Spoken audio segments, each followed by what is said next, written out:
Hello, everyone. I'm Jim Garrison. In the spirit of the trees, in the spirit of living nature, of which we're an integral part, with deep gratitude to all of our ancestors that have brought us to the present moment in the human journey, I want to welcome you to this session of Humanity Rising, where we're going to delve into one of the extraordinary phenomena in medical science, an exploration of homeopathy, which is one of the most effective ways to heal people and produce wholeness of body and soul.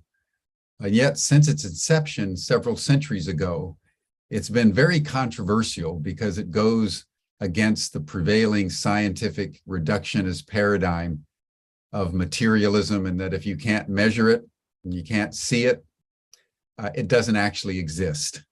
And as you all know from various other programs on Humanity Rising, we continue to challenge the prevailing paradigm, which is as outdated as the notion that the world is flat. But like the world is flat theory in the Middle Ages, continued to exist with official sanction for centuries after it was proven incontrovertibly that the world was actually round. And so Humanity Rising takes delight in challenging the current paradigm in the spirit, as we always say, of truth pursued rather than truth possessed. That's our great teacher and our lineage here at Ubiquity University and Humanity Rising, the great sage Socrates, who believed that actually in the end, ladies and gentlemen, we know nothing. And it's our recognition that we know nothing that leads us to the humility to live in the question rather than in the coercive certainty of truth possessed. If you look around the world today, it's those that believe they have the truth that are doing the most damage. All week, we've been remembering the death and funeral of Masha Amini, the 22-year-old Iranian woman on a visit with her family to Tehran from Kurdistan, who wasn't wearing her hijab right. And she was arrested by the morality police there in Iran in the spirit of truth possessed, and they beat her to death. 22 years old. And we mentioned her because her funeral was on the same day as the Queen. And since then, protests have been sparked all over Iran and worldwide, including yesterday at the United Nations, where the Prime Minister of Iran, Rishi, gave a speech defending the actions, saying that she died of natural causes. That's always the response of truth possessed, is to lie. And that's worth just contemplating as we begin our program today. So let us just take a moment, as we always do with Humanity Rising, in the midst of all the chaos and the hustle and bustle and all the false news and all of everything that's going on around us in a world that is spinning out of control. And let us, for the next couple of minutes, just breathe together to the sound of the bells. And for those of you who are new for the first time, what we do, you'll hear so a screen will come up of it's the orbit, the combined orbits of the Earth and Venus going around the sun that creates a 5-pointed star. And we breathe to 5.5 seconds inhalation and 5.5 second exhalation. So when you hear the first bell, just start to breathe in very slowly. When you hear the second bell, just start to exhale very slowly. And we'll do it for 15 breaths. And you'll feel better, more coherent, and more receptive to truth pursued. Georg?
Thank you, everyone.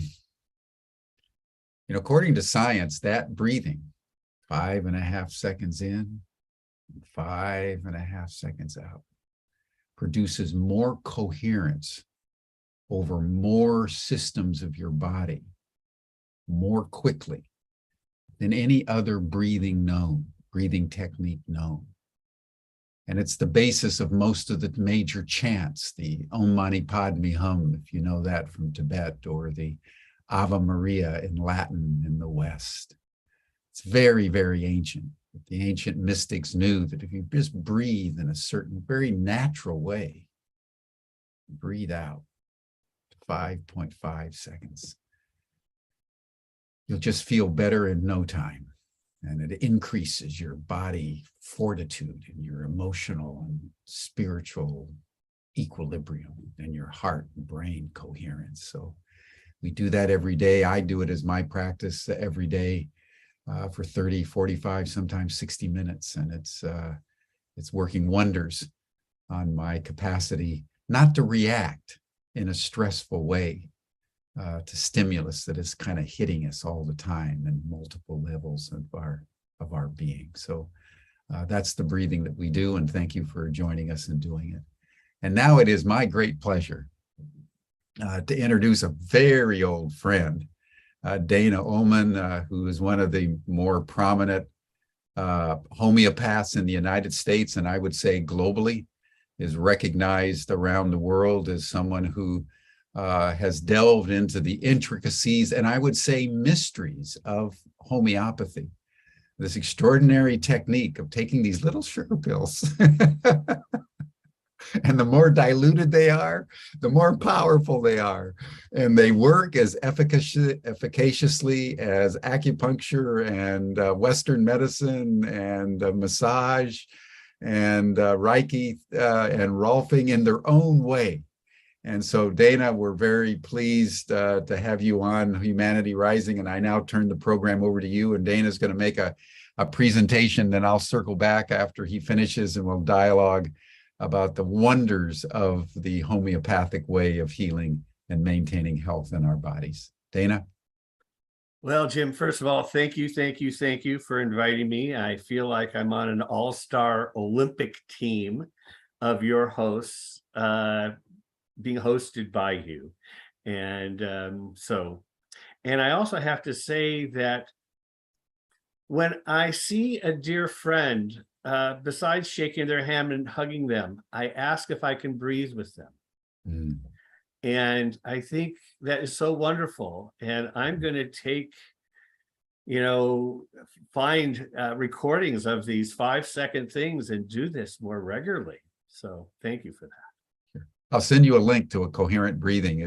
Please, just so you have it. Please, I'll do that and put it in the chat. Thank you, Dana. Thanks a lot. Anyway, today, of course, is the week of the Queen of England's funeral. And as many of you may know, the royal family has a history of living long.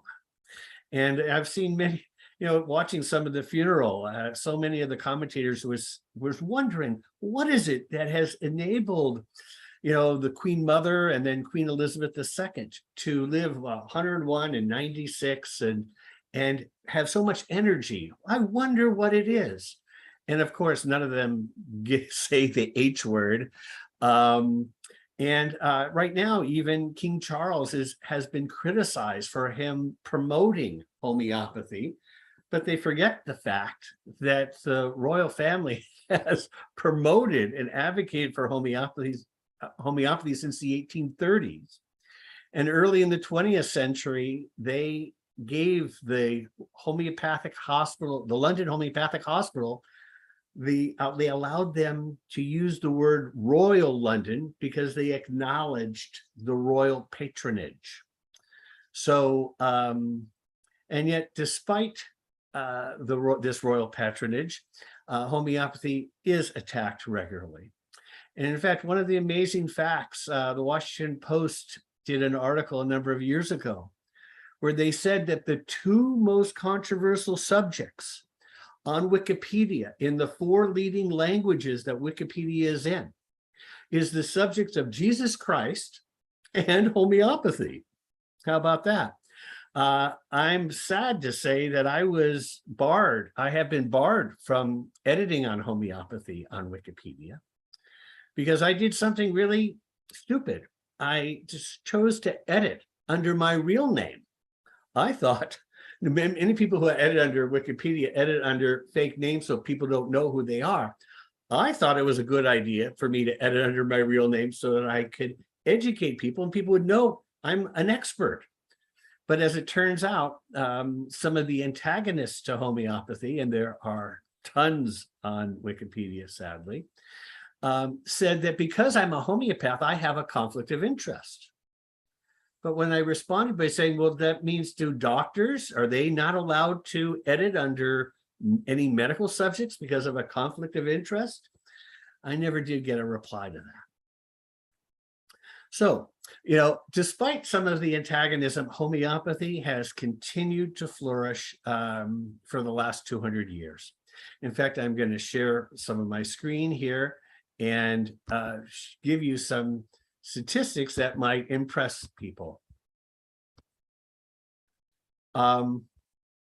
Here's an amazing fact about homeopathy in France, where 95% of general practitioners, pediatricians, and dermatologists use some homeopathy. They may not be practicing homeopaths, but they use some homeopathic medicines in their practice. 75% of midwives, 95% of pharmacists recommend them for pregnant women, and 62% of French mothers used homeopathy in the past year.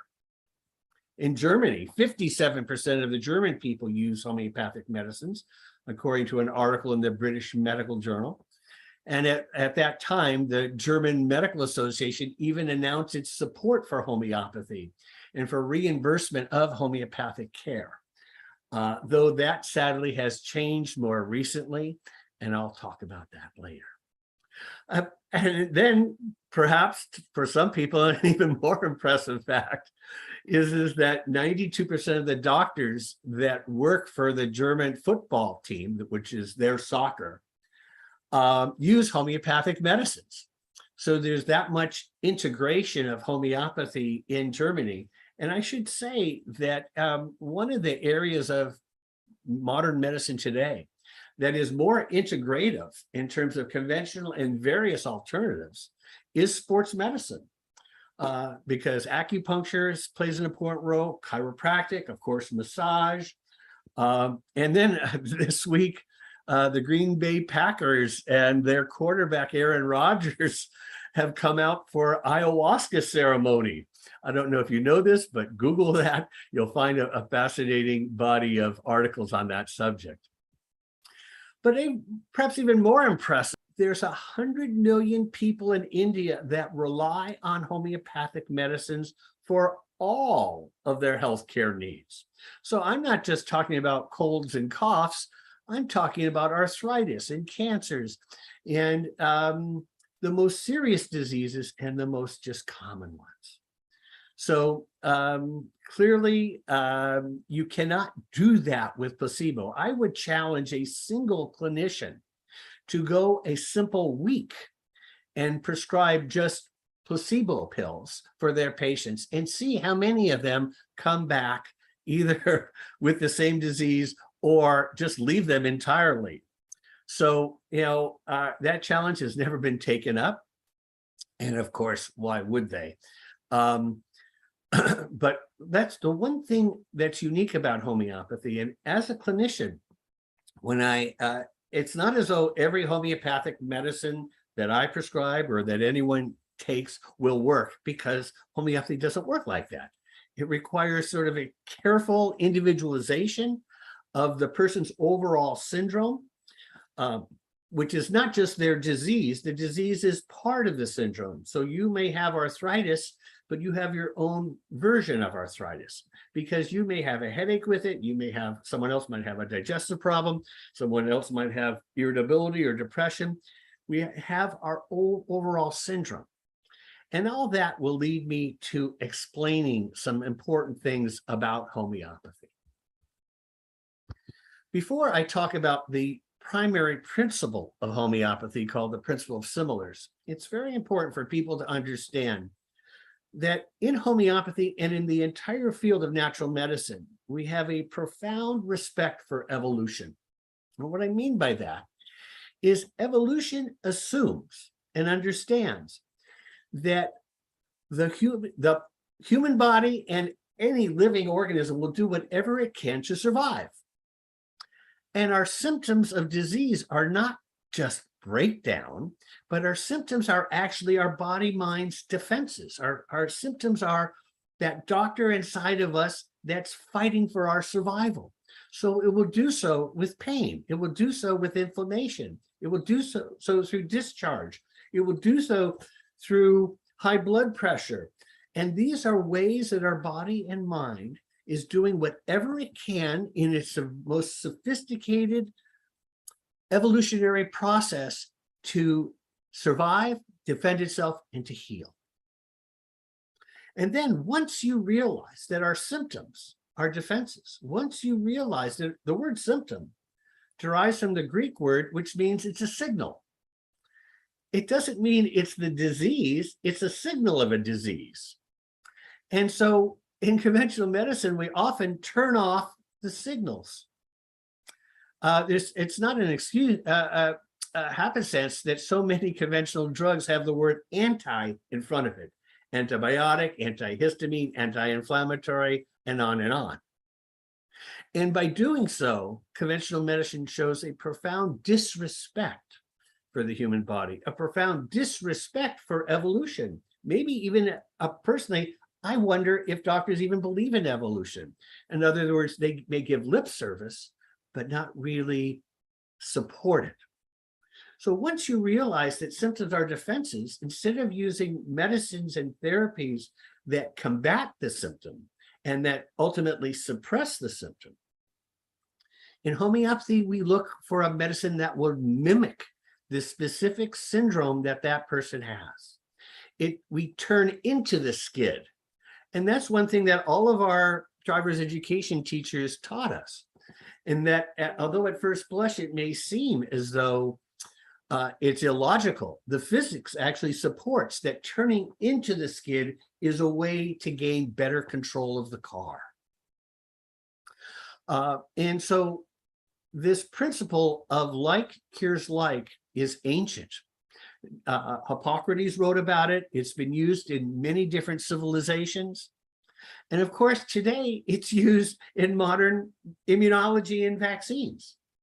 In fact, the first scientist to win a Nobel Prize in medicine did so for discovering the diphtheria vaccine and the tetanus vaccine. And he acknowledged that he got the idea from homeopathy, not from the smallpox vaccine research, because believe it or not, the same year that research was done on cowpox and smallpox, that was the same year that Samuel Hahnemann began writing about homeopathy. So it's not as though everyone learned about the smallpox vaccine. In this case, this scientist learned it from homeopathy. And then he admitted that he could only acknowledge that connection after he won the Nobel Prize. Because if he acknowledged beforehand, the antagonism to homeopathy was so strong that that it would be likely that he would not be honored not only with the Nobel Prize, but with much of anything. And to give you a sense of how severe of an antagonism there has been to homeopathy, I want to talk about a little history of homeopathy here in America. In 1844, the American Institute of Homeopathy was founded. It was the first national medical association. Although homeopaths were a much smaller group than the allopaths, which were the conventional doctors, the homeopaths actually got themselves a lot more together as a national organization. And 2 years later, a rival medical organization formed, and they wrote in their very charter that one of the reasons for their formation was to slow the growth of the homeopaths. Because homeopaths, different than any of the other systems of medicine at that time, was practiced by medical doctors. And these medical doctors, once they got involved in homeopathy, began to be critical of bloodletting, critical of the use of mercury, critical of the uses of leeches. Imagine that preposterousness. But because those were the regular practices of the day, and because mercury and the various other drugs were the practices of apothecaries, they hated homeopathy. So on the night that Abraham Lincoln, our American president, was shot, it was a part of a conspiracy plot that was Booth doing the shooting, but someone else knocked on the door of the Secretary of State under Lincoln, and that was William Seward's home. And Seward was a known advocate and appreciator of homeopathy, and the assassin got into his house and ultimately into the bedroom by saying that he had a delivery of homeopathic medicines from his homeopath. And then once he got into the room, he tried to shoot him, but the gun didn't go off. So instead, he stabbed him 7 times. As it turns out, the closest doctor to Seward happened to be the Surgeon General of the United States. So the Surgeon General went and aided and helped keep him alive until the homeopath was able to come and prescribe homeopathic medicines. But because the Surgeon General aided in the treatment of a homeopathic patient, the American Medical Association reprimanded him because they had a policy of not having anything to do with homeopathy or homeopathic patients. And simply for treating a homeopathic patient, you could lose your medical license or be in some ways reprimanded. I mean, that's pretty serious antagonism. So, back to homeopathy.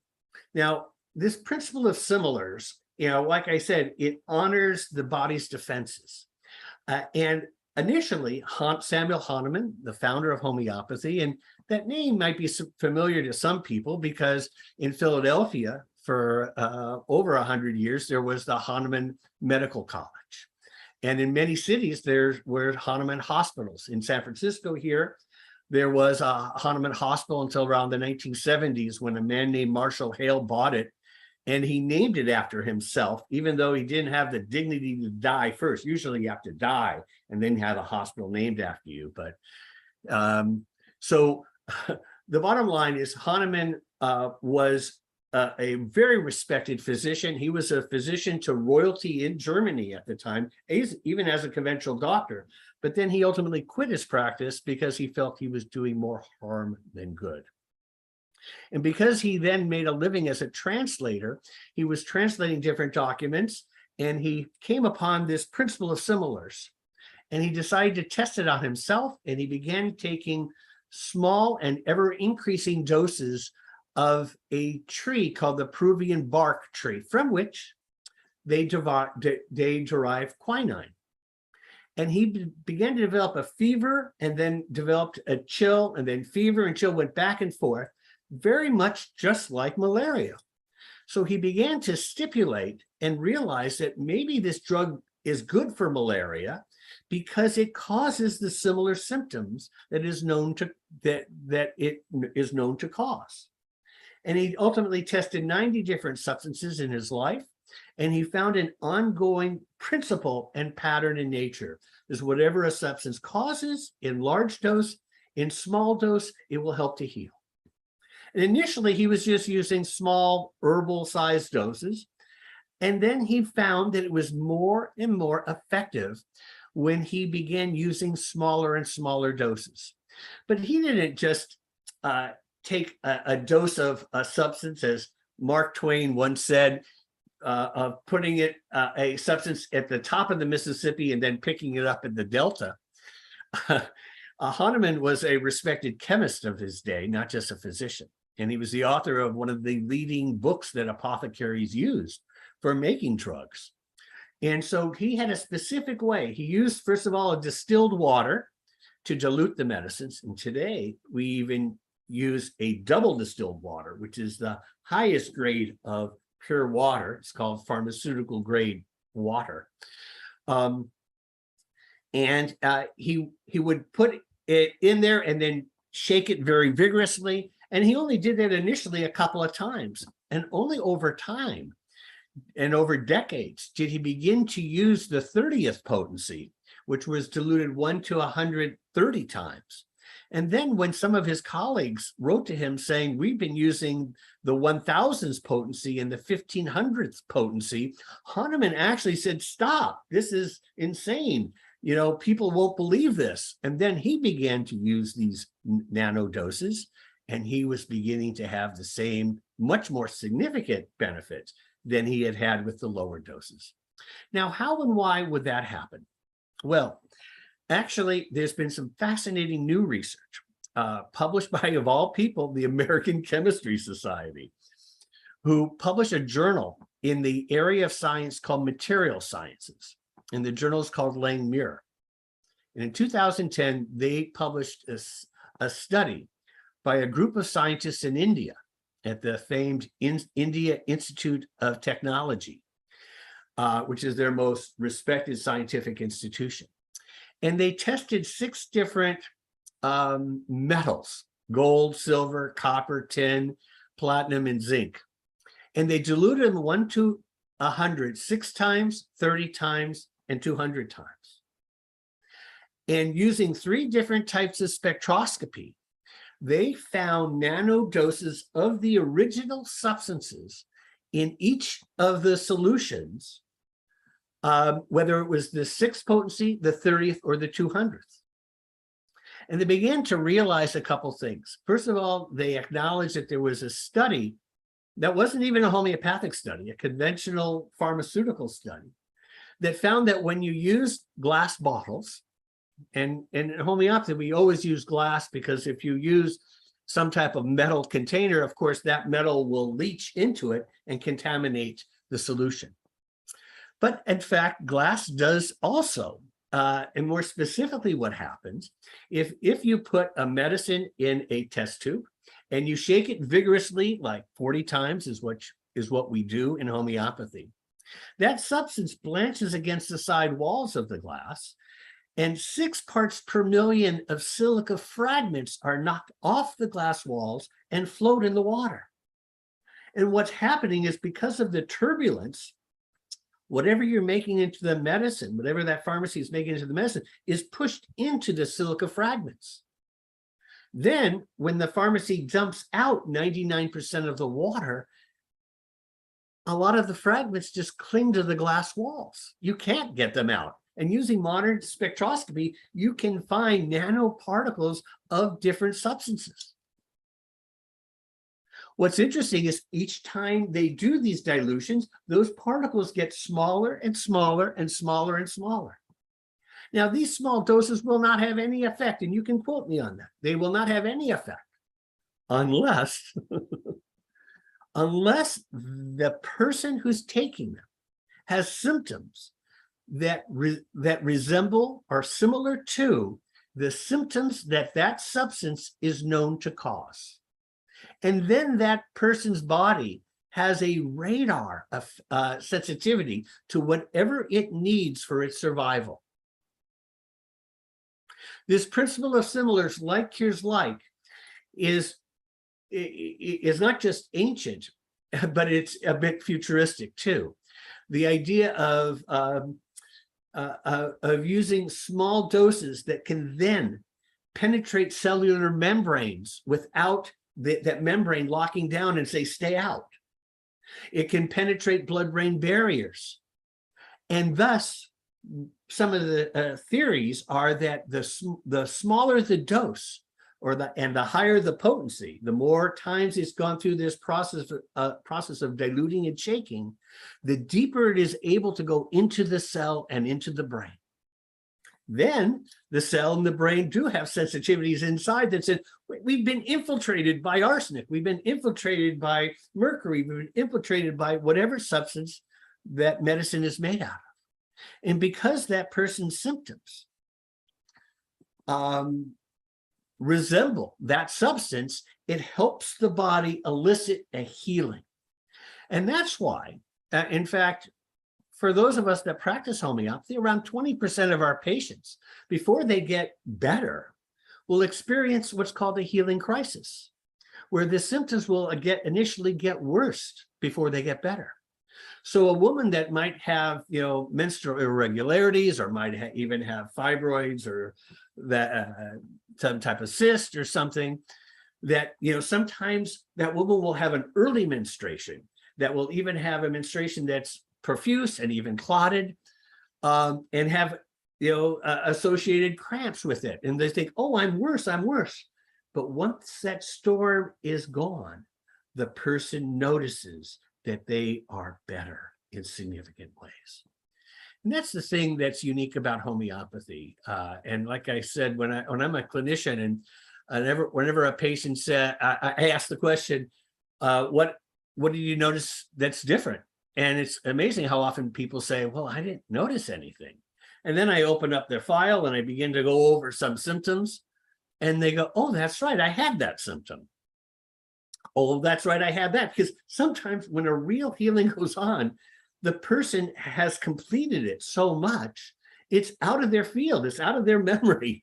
They're on to something else. So they'll complain about something else, but as a homeopath, you use the information you had from the previous consultations and find out what's happened with these original symptoms. And that's one thing that's really incredible about homeopathy. Belief is absolutely not necessary. And that's why homeopaths commonly treat animals of all sorts. And in fact, there's even a variety of books on homeopathy for plants is the name of one title, or homeopathy for farm and garden is the name of another title. So all this is a part of the regular experiences with homeopathy. And like I said, whenever someone even just says, well, I don't know, I may be better, I may not be, I generally will assume that they're not better until I begin asking them these questions and then checking them out. Now, as for the science of homeopathy, there's much more research on homeopathy than people realize. There was a recent meta-analysis, which is the term that scientists, and especially in medicine, are using these days for those reviews of large bodies of research.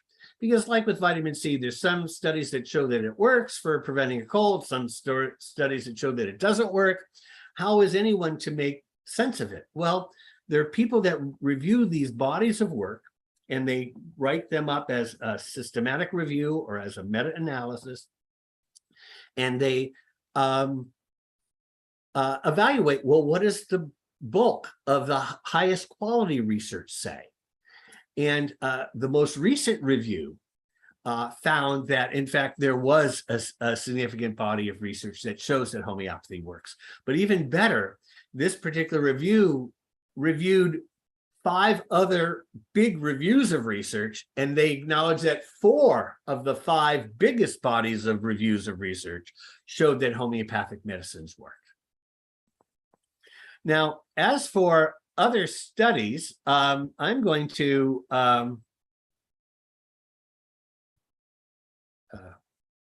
make reference to a study here. Hold on just a second.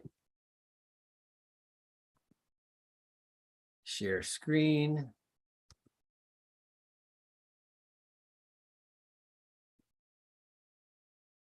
Oh, no, that's not the right one. That's not right. Sorry about that. I have a couple different choices here. Okay, here it is. This was a study that was just published last year in a major cancer journal called The Oncologist. The editor of this journal is a Harvard oncologist. And this study was conducted at the Medical University of Vienna. Sorry to interrupt you, Dr. Ullman. I'm seeing like several thumbnails. I'm not seeing the slide big. Oh, I see. Hold on. Thank you for letting me know. I can unsquare your screen and you can share it already yourself. I'll share it again. Yeah, now you see it? Yes. Okay, great. And what's amazing about this particular study, they had 150 patients and it was randomized, double blind, and used multiple centers. And so everybody in this study, for the treatment of a really deadly type of cancer called small cell lung cancer. In group 1, they had conventional medical treatment plus a placebo. And these patients that got the placebo got a homeopathic interview. And neither the patient or the doctor knew who got the placebo and who got the real treatment. And the second group got the conventional medical treatment and the homeopathic treatment. And then the third group got just conventional medical treatment. They didn't get the placebo. They didn't even get the homeopathic interview. And what they found ultimately in this study is that the patients that got the conventional medical treatment and homeopathy had a survival rate that was 60% longer. 60% longer. And so, I mean, when we're talking about treating serious a disease as cancer, let alone one of the more deadly ones, you can imagine that homeopathy can also be very useful for other things. And there have been follow-up studies from this, by the way, and they found that 10% of French oncologists use homeopathy in their practice, and something like 40% of French oncologists referred their patients to homeopaths for treatment. So, and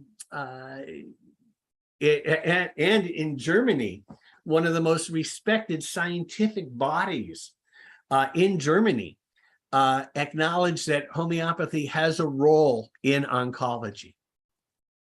And once again, if homeopathy has a role in oncology, then needless to say, it can potentially be useful for a lot more.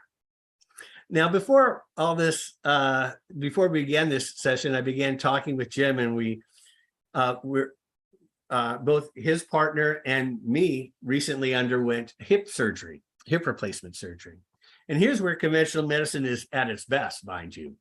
Hip and knee surgery, some of these things are really amazing. And my orthopedic surgeon was so impressed with my recovery that he asked me what protocol I use, because he wants to make it available to his patients. So I've actually developed both this protocol for hip surgery and knee surgery, and have just begun to sell it at my website at homeopathic.com. So if you go to the website at homeopathic.com and you do a search under the word hip, I don't use that word hip very much, you'll see the protocol that I have, and also a different one for knee replacement surgery there too. In terms of actual examples of homeopathy, so you can get a sense of what I'm talking about, I know a lot of people out there have different types of allergies. And there's been a wonderful and an incredible body of evidence in the leading conventional medical journals showing the efficacy of homeopathy for different types of allergies. In the Lancet, they published a study using 12 different pollen in order to treat people with hay fever. And that study was published in 1986 in the Lancet. And so once again, when people say that there's no research that homeopathy works, well, they've been lying since then, if not longer. As it turns out, this group of researchers at the University of Glasgow then did a study on asthma. And what they did was they did conventional allergy testing to see what substances or what substance each asthma patient was most allergic to. And then they would make that into a homeopathic medicine. House dust mite was the most common allergen. They'd make it into the 30th potency, the dose that, according to modern science, should have none of the original molecules left, but only somehow the memory of the water or somehow the residence of the water. And they found a substantially significant benefit in those given the homeopathic medicine versus the placebo. Then this group of researchers did yet another study on allergic rhinitis. And once again, homeopathic medicines were found to be remarkably effective. And that asthma study and the allergic rhinitis study were published in the British Medical Journal. Once again, a leading medical journal, and an editorial in that journal acknowledged that now that there are these 3 studies in this one area, it's likely that there is something to homeopathy after all. And yet memory of these results, often are lost. So, I can go on, Jim. I don't know if you want to ask questions or dialogue with me.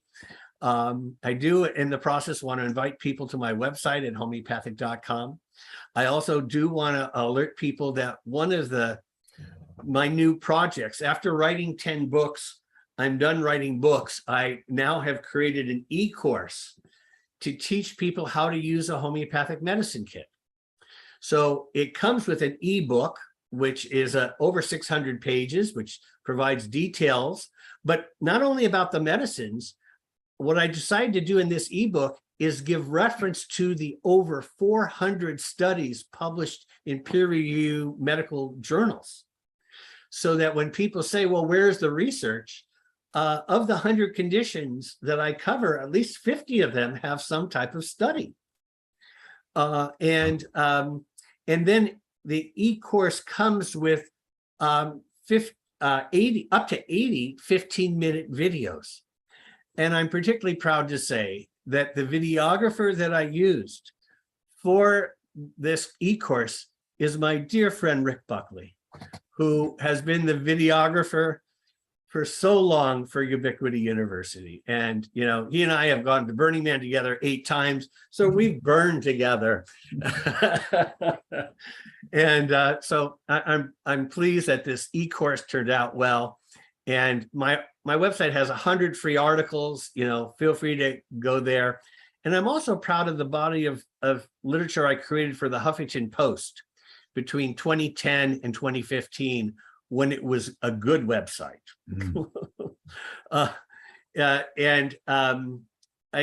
My editor was a homeopathic appreciator, and she would make certain that all my articles would get to the front page of the Huffington Post. So it was quite common for all my articles to get 1,000 or more comments.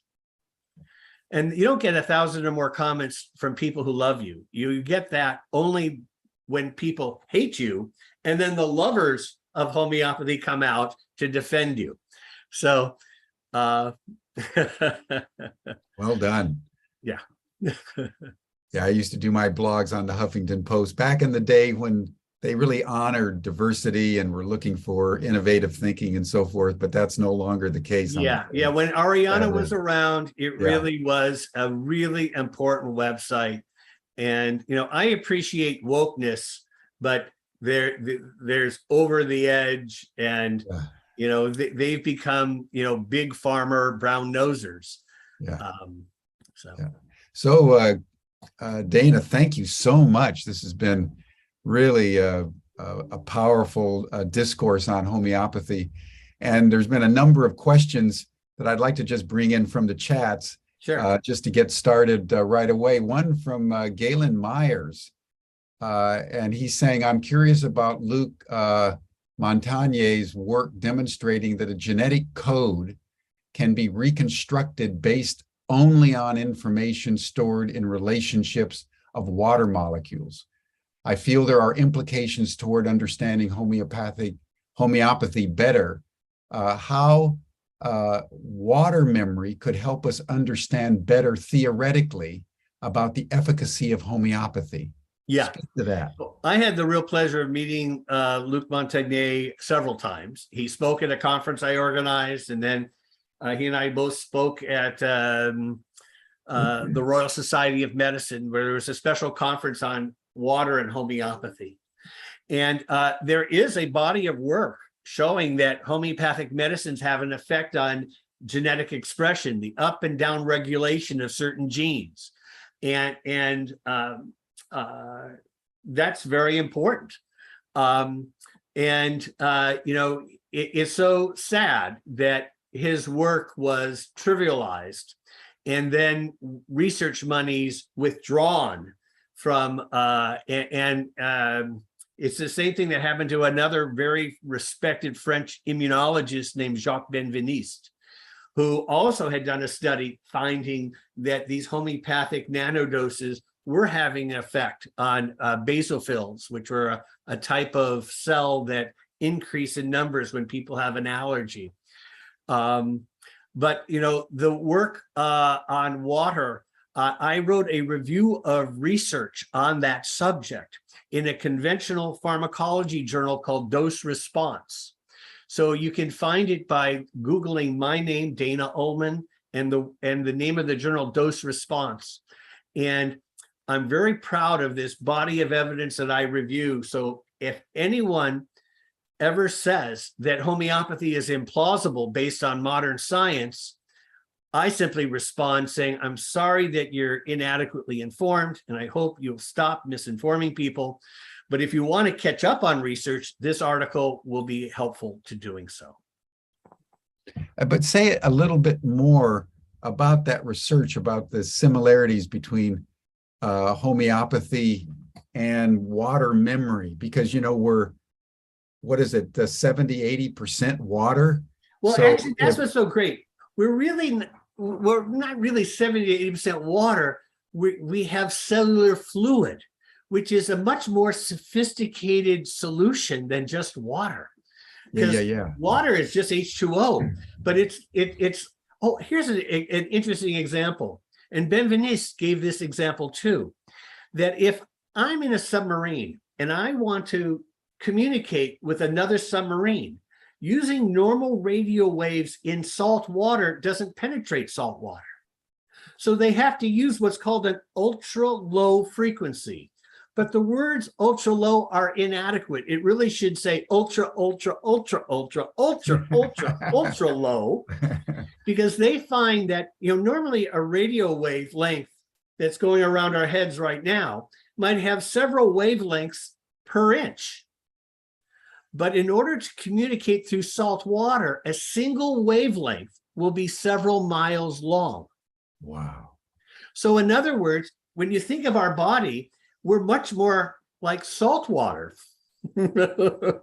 Our blood, is a very mineral-rich fluid, and then cells are not have a whole bunch going on besides H2O. So the best way to communicate is with ultra low frequencies or ultra low doses in order to penetrate blood-brain barriers and then get into the cell. And ultimately, I remember an experiment done in first grade with magnets where you had a north pole of a magnet and a south pole. And if you did north to south, they kiss. But if you do north to north and south to south, they repel. Yeah. But if one magnet loses its magnetic field, the way to regain it is put north and north and south together. And it regenerates our field. And that's what we're doing in homeopathy. We're regenerating our field. We're turning into the skid. We're respecting nature and our symptoms, not as disease, but as teachers, teaching us our way out of this maze. You know, in The Hobbit, one of the great statements that Gandalf said is something to the effect of, we must know our fears, because by accepting our fears, that is our only hope. We accept our symptoms and then go through them. And then by not resisting them and by not attacking them, you know, the medical model is a very warlike warlike metaphor. We fight disease, we combat disease, we create a war on cancer. As compared to homeopathy and natural medicines, we try and nurture the body's own defenses. We try and augment the body's immune system. We try and enhance our body, not suppress. And one of the reasons why in homeopathy we believe there's so much mental illness today, and the reason why we are having so much cancer and heart disease and diabetes, is we've suppressed various acute diseases and we've turned them into chronic diseases. And a good example of that also is the way we treat fever. You know, most people don't know this, but in the 1918 flu pandemic, the AMA recommended that people take 35 aspirin tablets a day to combat the fever of the flu. And aspirin went off patent in 1917, making aspirin an even cheaper drug in 1918. And the thing that people died from the flu of the 1918 and 1919 flu is they died from bleeding in their lungs. Now, what drug do we know causes bleeding? And that's, of course, aspirin. And to this day, the AMA has never apologized for that damage.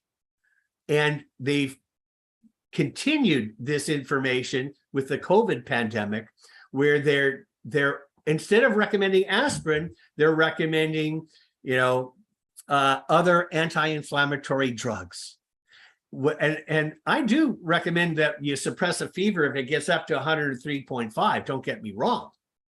But mind you, in homeopathy, we would often use belladonna, or we would use homeopathic arsenicum or some other medicine that can turn into the skid and be much a very quick effect. Homeopathy can act really quickly in these high fevers. But, you know, to be careful, I recommend doing whatever you can, even on the way to the hospital, take a particular homeopathic remedy. Good. Well, thank you. Well, let's talk about COVID for a second from a homeopathic point of view. And as someone who's studied medicine and body ailments, how do you understand what happened with the COVID pandemic? Wow, there's a lot to unpack there. First, I want to give a history statement. And this is an amazing statement. But in the 19th century, the number one reason homeopathy gained great popularity is the results we experienced during the infectious disease epidemics of that era. Cholera, typhoid fever, yellow fever, scarlet fever, pneumonias. And these are much more serious diseases than COVID, because COVID primarily killed the elderly and with comorbidities, not just one comorbidities, often multiple comorbidities. Right. And then so many younger people died because in their effort to get treated, they would use these anti-inflammatories that would suppress the fever. They would think, oh, the fever's bad. You know, the fever is when the body increases the mobility and motility of our white blood cells. It increases our interferon. It has a whole variety of defensive efforts. And so in our effort to treat the flu, we are suppressing our symptoms and creating more disease. Now, mind you, one thing that's so beckoning about conventional medicine is initially there's seemingly a good result. Oh, I don't have a fever. Oh, great. Or oh, I don't have pain, you know, from a painkiller. Great. but then that drug wears off. And then to continue to give it increases more and more side effects. And, the other thing that's important to know is, according to the former editor of the New England Journal of Medicine, who's now a Harvard professor, a woman doctor named Marcia Angel. And she wrote a book called The Truth About Drug Companies. And she said that in the year 2001, if you took the 10 big pharma companies out of the Fortune 500, those 10 big pharma companies made more profit than the remaining 490 companies combined. Wow. So big pharma is the big gorilla in the room.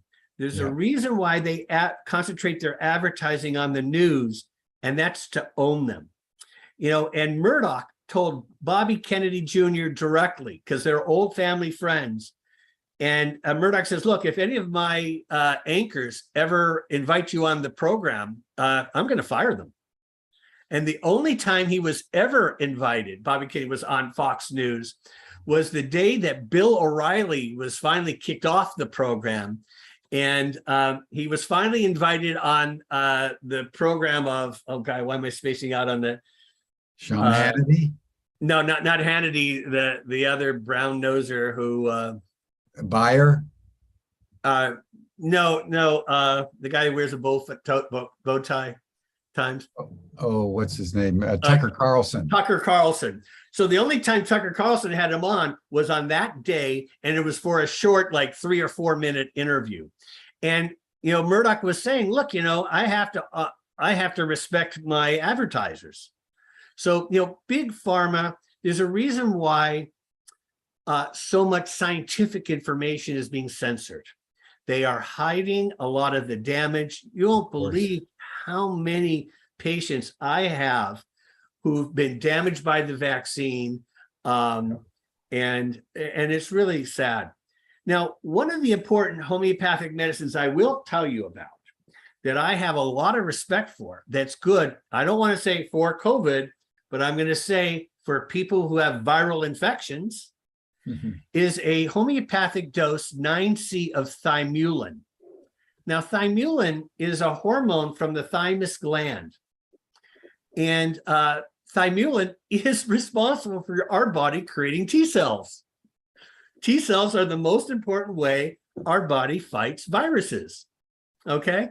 And for those of us that occasionally take zinc tablets, the reason why you do that is zinc helps your body create thymulin. So one other way is to take homeopathic doses of thymulin. So I recommend it as a preventive, 1 dose a week.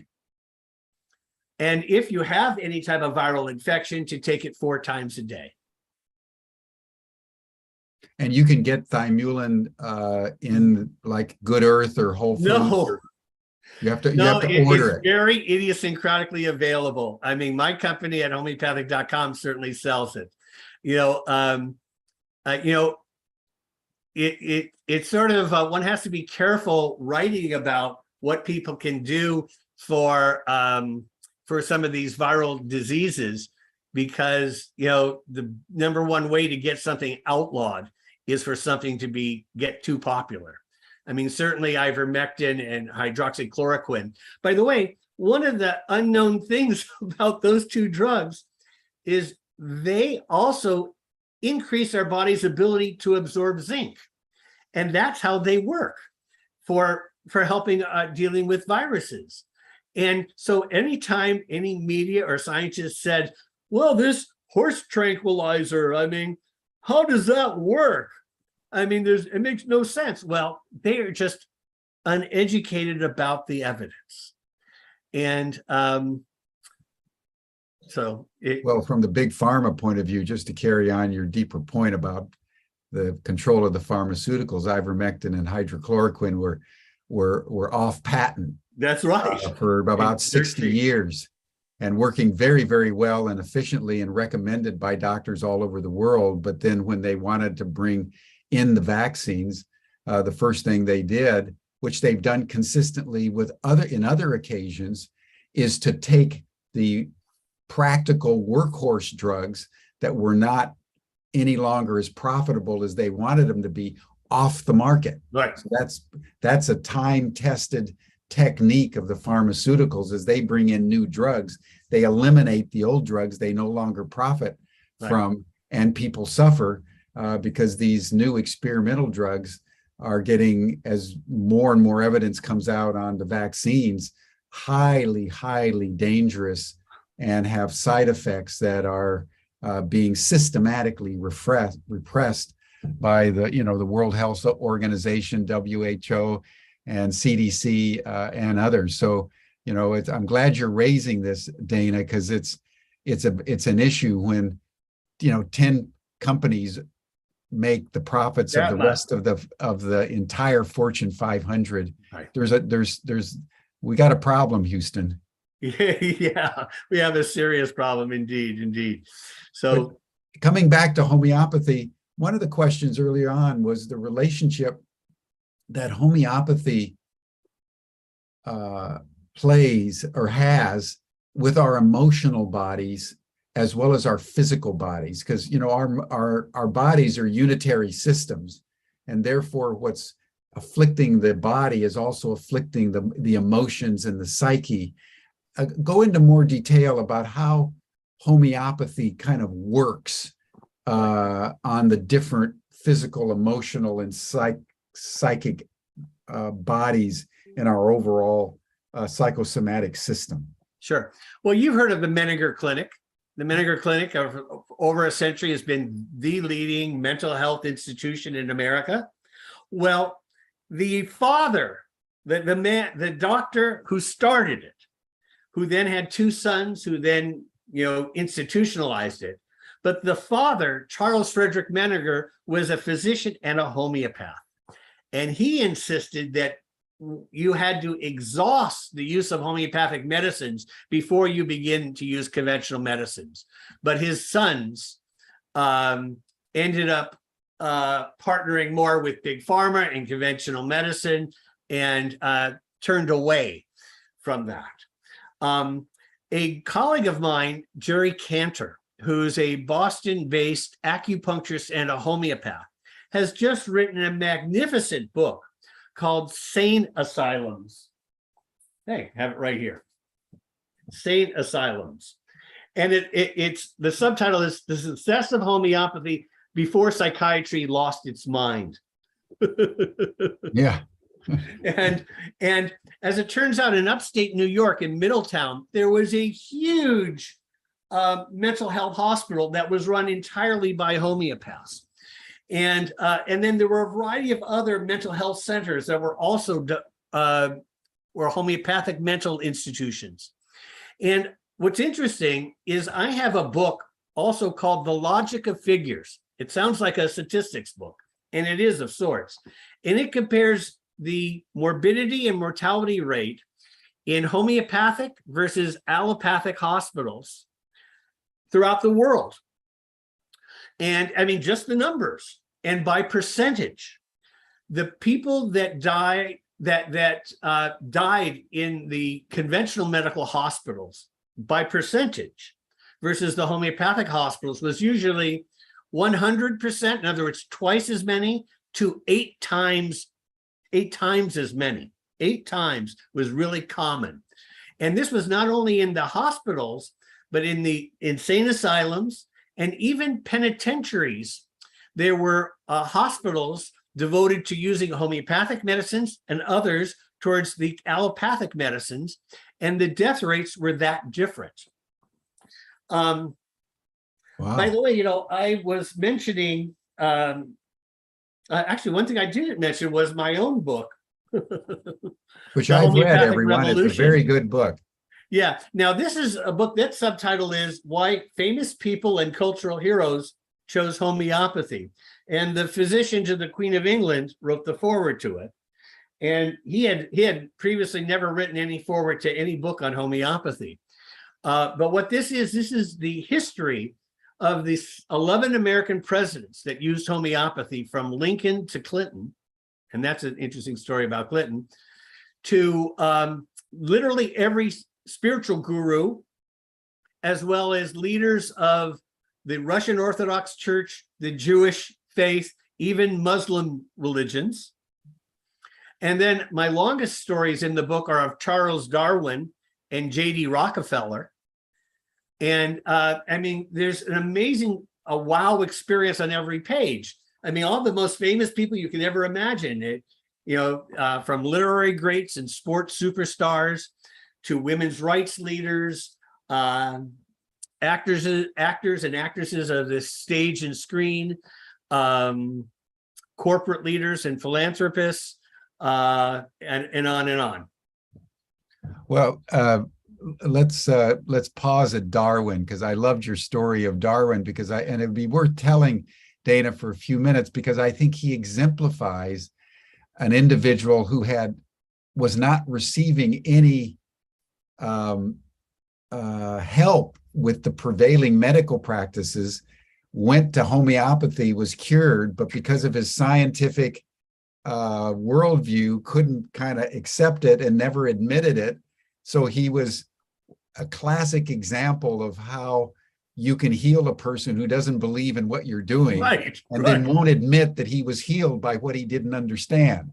I mean, he wrote a letter to his cousin saying that he was going the way of all flesh. He had so many symptoms. He was a very sick puppy. And then within 8 days of being under treatment, he called himself an eating and walking machine. And then later he said that this is a great metaphor.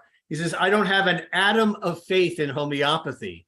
But when he was not able to go back to this homeopath, that's a longer story, he went to another doctor who was a homeopath.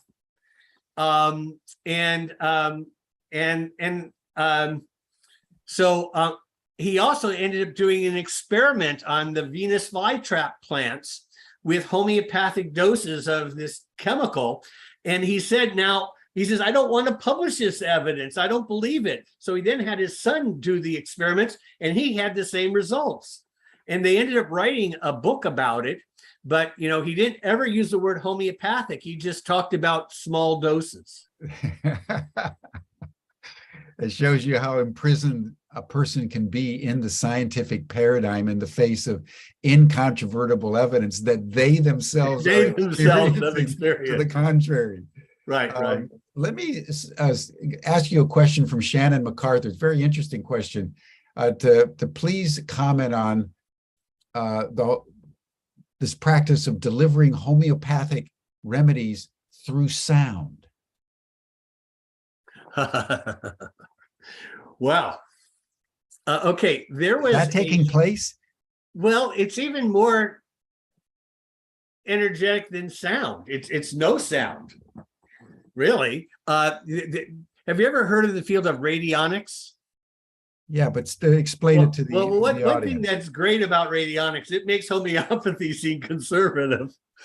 Okay, there was a scientist named Albert Abrams who was the dean of medicine at the medical school that later became Stanford. And he was the author of 12 books, half of which were on conventional medicine, and the last half were on various alternative systems. And even some of the leading skeptics have asserted that these books on conventional medicine are the most brilliant of that era. And this Albert Abrams, his strongest advocates were the president of the British Medical Association of that time, Sir Arthur Conan Doyle, who, of course, was the writer of the Sherlock Holmes stuff, and who was also a physician himself. He quit medicine because he didn't like medicine. He thought it didn't work, and thus also explored a lot of different alternatives, including homeopathy. And also the author of The Jungle, Upton Sinclair, who was really one of America's leading scientific journalists of the early 20th century. And radionics is a type of voodoo, if you will. If you get a hair sample of a person or a blood sample, it has their DNA. And he would find that if he put a homeopathic medicine next to that blood sample or hair sample. And if he used a pendulum of some sort, it would spin either positively or negatively to suggest that it might be useful or not useful. And then he wouldn't give it to the person. He would just put it in and leave it together. And that itself would have an effect. Now, that once happened to me, where a colleague of mine was going to treat me at some point, and I didn't know when. And I felt something on a specific day and a specific time, and he said, that's exactly when I began to treat you. And in fact, what happened in that case is I happened to have some warts on my hand. And in the previous year, my father, who was a physician, he was a professor emeritus at UCLA even, he burned off the warts. And then a couple months later, instead of having one wart there, I had 4 warts on my middle finger. So I would sometimes give an example of, this is the way I get treated with conventional medicine, middle finger. Oh, by the way, my father was a pediatrician and an allergist. And it's a little bit karmic that allergy uses the law of similars, because he would give small doses of what people were allergic to. Yeah. Right. Yeah. And by the way, when I was a young kid, he got me one of those doctor kits that had one of those little bottles of sugar pills. So at a very early age, I learned to prescribe sugar pills. But that's extraordinary, Dana, just to pause on radionics for a moment, that you could put a homeopathic remedy out of a strand of my hair, right, at a distance from me. Yeah. Use a pendulum to make sure that it's a positive. Yeah, it's the positive one versus or no effect. And then leave the homeopathic remedy by the hair. And such is the interconnectivity of the universe. The internet connectivity. That is right. That it would resonate through my body's psychosomatic system and bring healing. Yeah. Now, actually, are you familiar with the book, The Golden Bough? Fraser's book. Fraser's book. That's right. Yeah. It's like one of the great books of all time. Yeah, on the mythology. But, well, believe it or not, from page 12 to 42, a big chapter at the beginning of the book, is one of the underlying principles of magic. They say, they called it sympathetic or homeopathic magic. Yeah. And what it is, it's like affecting like. So they would also create totems, totem poles. And if they had an eagle, it's because they wanted to bring eagle energy to them. You know, and in homeopathy, by the way, we use different plants, minerals, animals, and chemicals. And sometimes we use the milk of different mammals. We'll use the feather of certain birds. But whenever a person has an obsessive quality about them, about a certain plant, mineral, animal, or chemical, sometimes we homeopaths give a homeopathic dose of that substance because it's as though they have a special affinity. And so here's where homeopathy and shamanism, begin to merge. Right. And homeopathy and alchemy. And alchemy, is a chemical system that takes small things and creates big effects. So I do refer to homeopathy as a type of medical alchemy. I refer to it as a type of medical biomimicry, because homeopathy seeks to mimic the symptoms of the illness, not to suppress them, but mimic them. And thereby, that is why we can use nanodoses, because we have to realize that our human body, our human brain, is so sophisticated. And on one hand, we acknowledge that every living creature in the world has super abilities to smell, to migrate, to see. Well, we have all those abilities too. Right.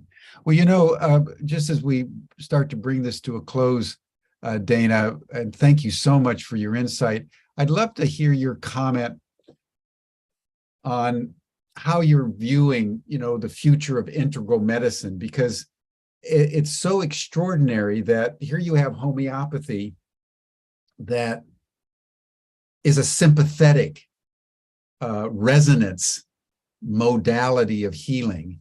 And then you've got acupuncture that aligns with the meridians of the body. You've got Ida Rolf and the Rolfing techniques where it's more, realigning the musculature. Our bodies are amazingly capacious in their ability to be healed from multiple vectors. That's right. Using different principles upon which the universe itself is constructed. So I'd love to just have you comment on homeopathy in relationship to other ancient healing practices and the vision that you have of the future of medicine if we assumed that it was all true, as we know at some fundamental level it is. What a great question. I gave you a touchdown. I love that question. Well,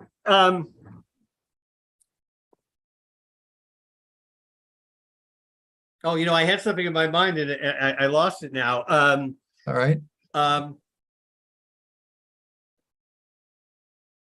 Repeat one. Oh yeah. We live in a holographic universe. Yes. And very good. One can create a specialty of looking just at the iris of the eye, or at the palm of a person's hand, or at the foot, or at the ear, or at the tongue, and you see the whole from any given point. And sometimes when there's a blockage or a disease, by dealing with some part of it, helps to correct that part, but in so doing corrects that part throughout the whole system. And so there's many roads to Rome, but the trick is that system has to be gentle. It cannot be a bully. And I think of conventional medicine as a macho bully. Yes. It tries to beat up bacteria, even though our body is full of bacteria, and our antibiotics have disrupted our biome in such a significant way that the thing that we all know about biology is there's greater sustainability of a system the more complex it is. And antibiotics oversimplify the system, so our netting has now gaping holes rather than finely knit weaves.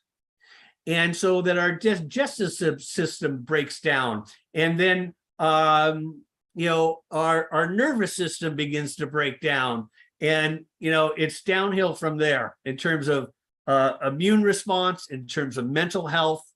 And so in 1981, I created a conference at UC Berkeley that I'm still proud of, and it's still, I'm sorry to say, a bit ahead of its day.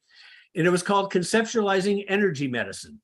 Yes. And Fritjof Capra was one of our speakers, and it was at that conference that he announced the name of his second book after the Tao of Physics, which was the book The Turning Point, which was a very important book. If you're not familiar with that book, it's really a really important book. Very important. And then later he created that fabulous movie called Mind Walk with Liv Ullmann and Sam Waterston and John Hurd, about discussing new physics. And it's sort of like My Dinner with Andre, but instead of around personal issues, it dealt with ecology and nature and science and medicine. But I was really proud of that metaphor, that the more we can understand energetic systems, the better off we will be. And if you want to think of anything that ties together ancient thinking and futuristic thinking, it's energetics in field theory stuff. And, as much as we can talk about quantum this and quantum that, it's always so interesting that the skeptics, call this quantum babble. But the fact of the matter is, physics acknowledges that quantum physics is particularly helpful in looking at really, really, really big systems and really, really, really small systems. So, this is what happens when the skeptics try and lead the conversation.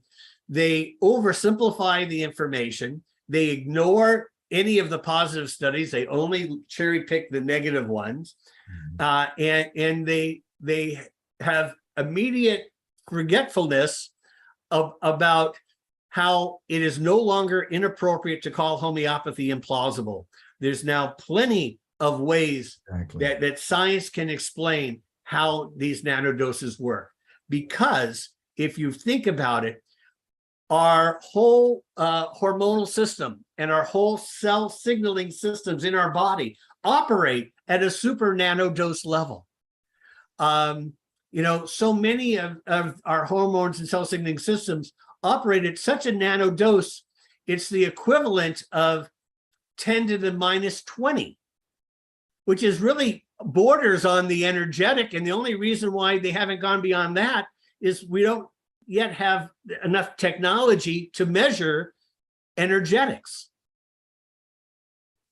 But eventually, although it has been, I don't talk about radionics much, and I'm sure there'll be some skeptics that will try and make it seem that I have only talked about radionics and that I'm a big proponent of radionics.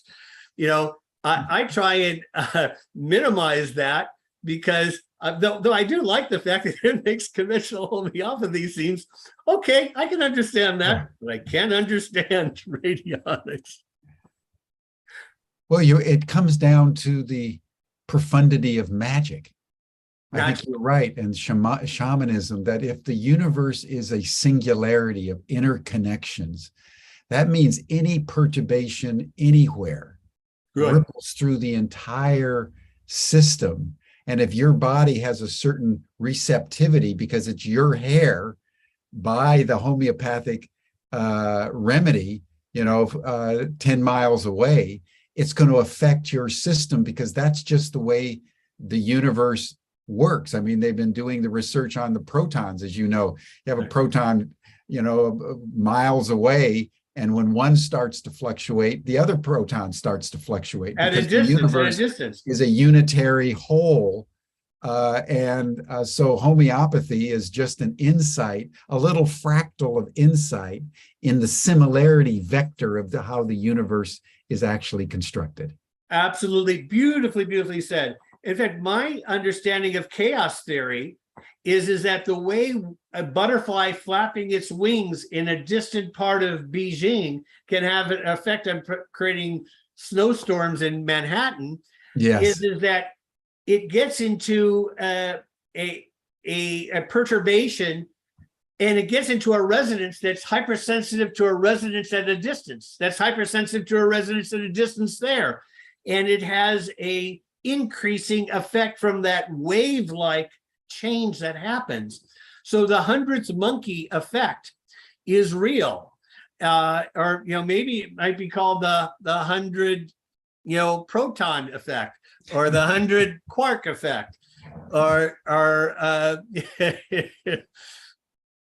but thank you, Dana. This has been so exciting and inspiring and profound. And I think everyone, as you can see from the chat, and I think our global audience, are profoundly reassured that the way to heal our body is through the gentle, natural ways that have been developed over the centuries.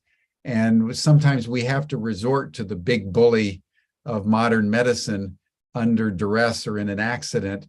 But to even think of entire hospitals that worked on homeopathy is an extraordinarily exciting notion, and gives us a sense both about how far we have to go to bring equilibrium back to medicine, but what is also available to all of us as individuals as we come down. I would recommend everyone go on Dana's website. What's your website again, Dana? It's a simple one to remember. It's homeopathic.com.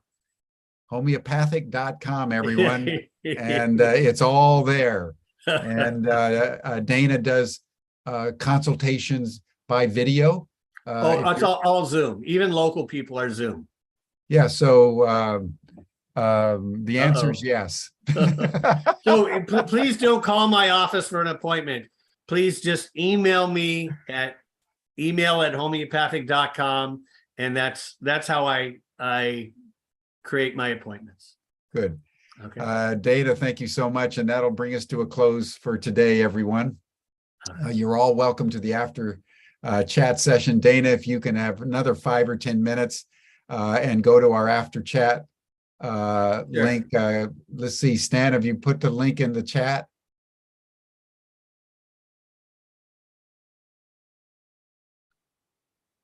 I